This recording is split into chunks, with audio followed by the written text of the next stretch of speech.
Hey everyone, Pastor Tim back with you here at Community of Grace Lutheran Church in Peoria, Arizona. I want to welcome each and every one of you to our online service. Grace to you and peace from God our Father and our Lord and Savior, Jesus Christ. So a couple months ago, I heard a story about a church that is going through a pastoral transition.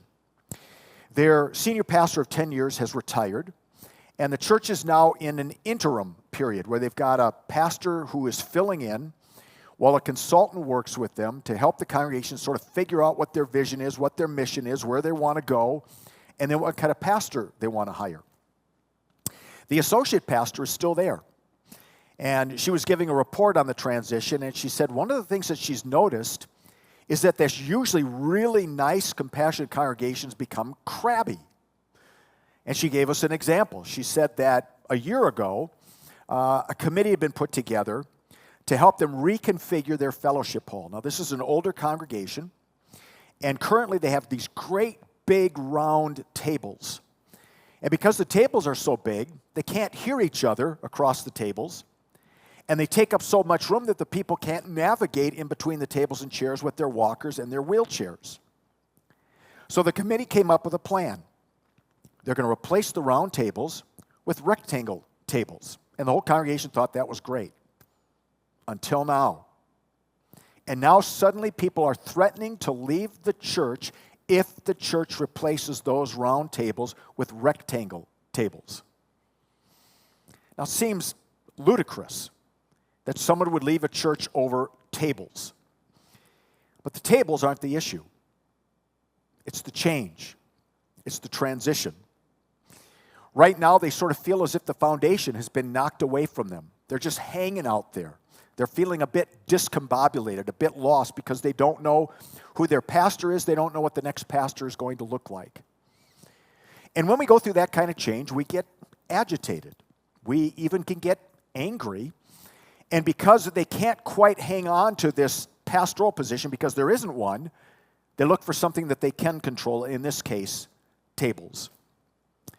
And sometimes that's how change works. Sometimes change is welcome and we're excited about it, but other times, even though it can be exciting, it does knock us off our game. We sort of feel like we're in a free fall, and we get anxious, and we begin to get agitated, and we look for something that we can begin to control, and sometimes we vent our anxiety and our anger onto that one thing. Now the deal is, change is an important part of life. It's a normal part of life. It's woven into our DNA. We are constantly changing. Change is what makes us human. Change is what keeps us alive, even though sometimes it can be uncomfortable. So we are going through a massive change here at Community of Grace over the next 8 months. Over the next 8 months, we're going to make a transition from a long-time, long-serving pastor to a new, younger version. A new, younger model. And in about 3 months, Pastor Josh is going to take the role of senior pastor. I'll move to founding pastor. And then on March 30th, I'll retire. And so this is a big transition. Our church has never been through anything like this before because we're almost 20 years old. I've been here almost 20 years. Other churches have been through this, but we have not. And when you go through that kind of change, there are normal questions that we begin to ask. And sometimes we don't even know we're asking them, but they're hanging there. What's this change going to look like? What are we going to lose? What's going to be different? What's going to make me feel uncomfortable? And what if I don't like the changes? Those are all very normal questions that we experience and feel and ask when we're going through change. Now, I've never been through a change like this before. I've never retired before. But I have been through some significant periods of transition over the 40 years of my ministry, and so this is an uncharted territory for me. And so what I'd like to do starting today is talk about change. And about once a month, I'm going to talk about change. What it looks like, what it feels like, what we can expect, what it does, what God is doing in the midst of change.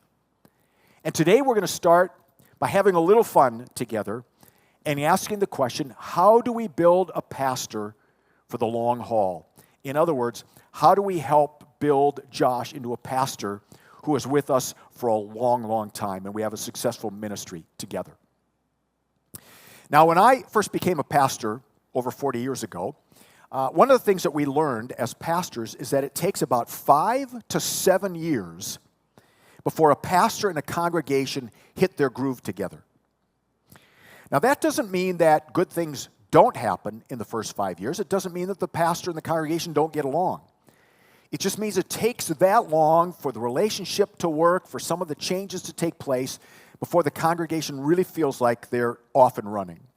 And so this isn't going to be something that happens overnight for us. It's a long-term process, a long haul, and we're in it for the long haul. The other thing that is true about the Lutheran Church and other denominations as well is that more often than not, when a pastor retires, as I'm doing, or a pastor takes a new call, the Lutheran Church sends in an interim pastor, like that church I just told you about.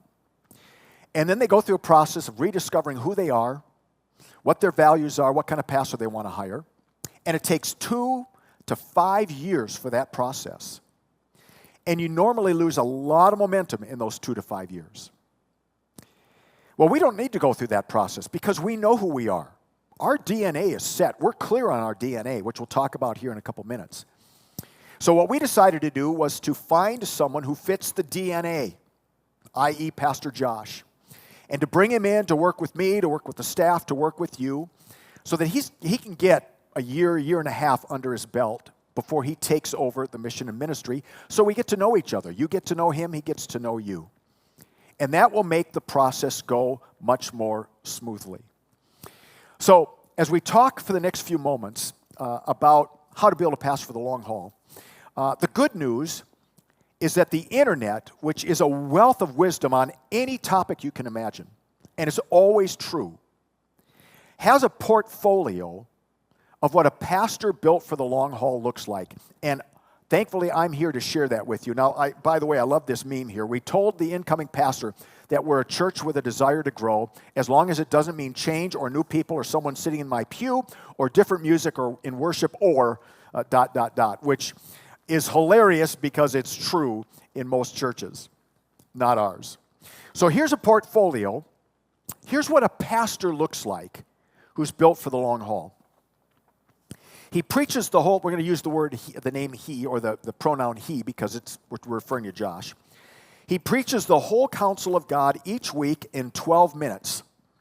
He always convicts without offending people. He's 27 years old with 30 years worth of experience. He's tall and short. He's handsome but not overpowering. He has one brown eye and one blue eye. His hair is parted in the middle and is straight on one side and wavy on the other side, with a balding spot on top of his head revealing his maturity.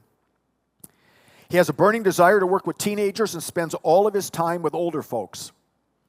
He smiles constantly with a straight and sober face because he has a sense of humor that keeps him serious at his work.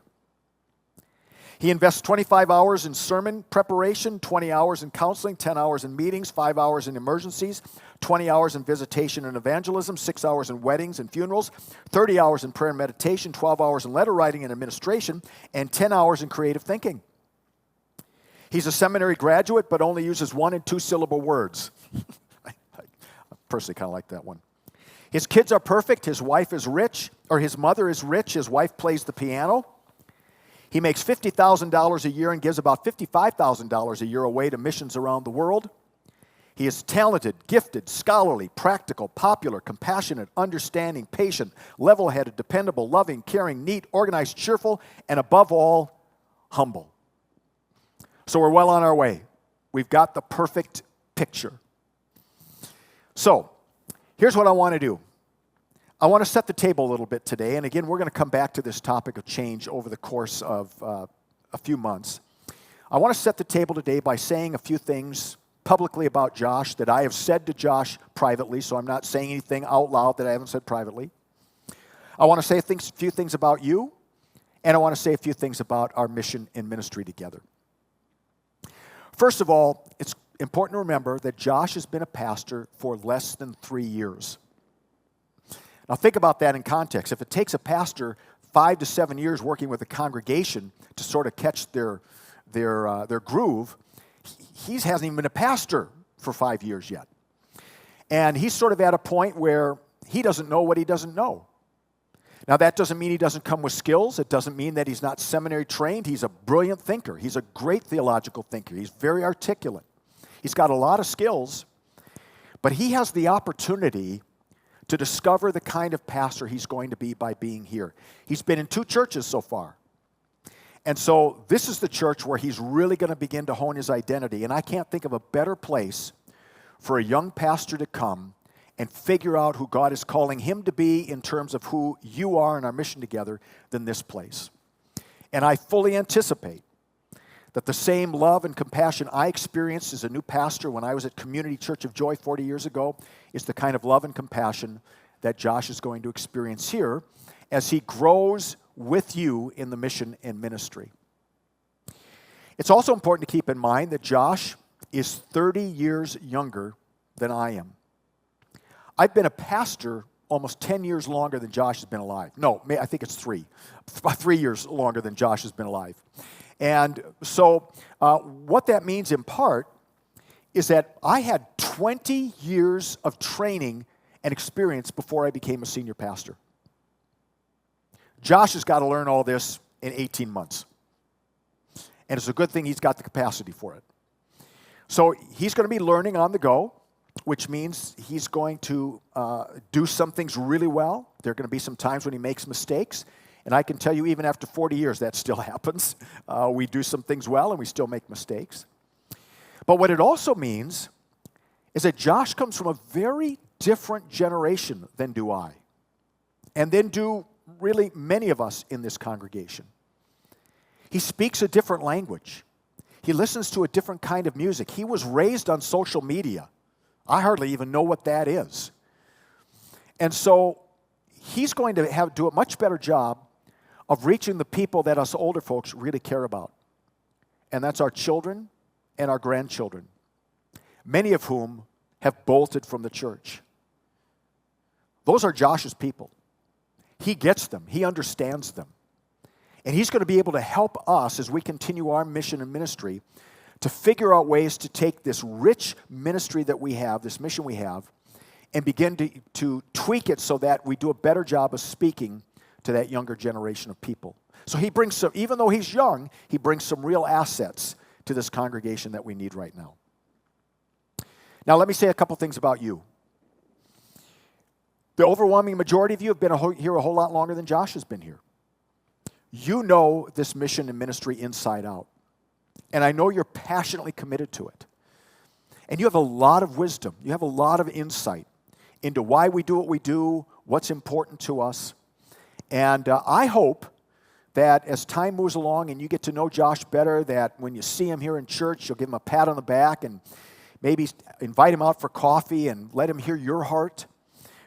Send him emails once in a while when there are things that you see happening in the church that you think are just absolutely amazing. And if you've got some ideas, feel free to share those.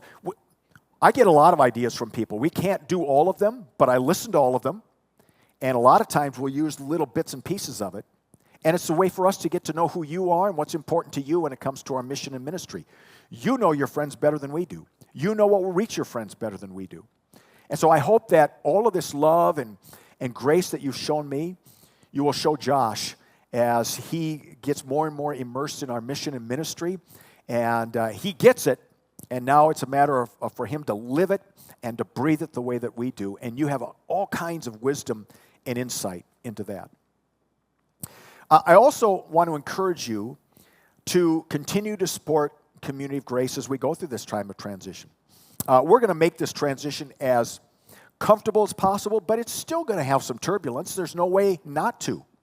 It's a major change. And so I encourage you, as you have done for me, to pray for Josh and Rebecca, for their boys, Grayson and Daxton. I encourage you to keep on being generous in terms of this mission and ministry. I encourage you to stay involved in worship and in growing in your faith and in the mission that we do together. Because that brings us sort of to the third thing I want to talk about, and that's our mission together. When we were going through the interview process with Pastor Josh, Josh asked the call committee a question. He said, what is it for you that we should not ever change at Community of Grace? And I got to tell you how thrilled I was to hear the answers, because nobody mentioned one program thing. Nobody said you better not touch the worship service, you better not touch preschool and children's ministry, youth. They didn't talk about programming at all.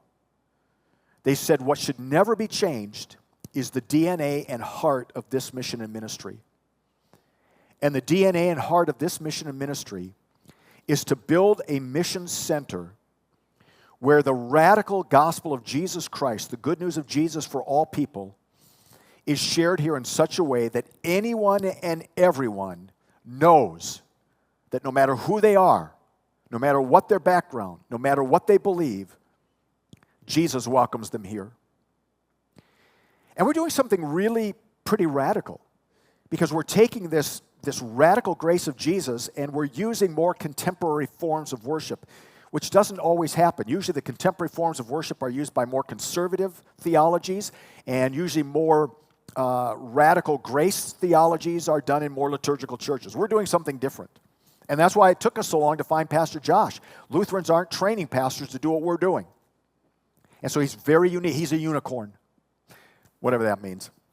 And so when we talk about our mission and ministry, it's not, it's the program, it's the music, it's the preaching and all that, but at its heart, it's the DNA of what we do. That we want people to know, we want you to know, that God loves you, period. That God believes in you, period. And that you are welcome here, period.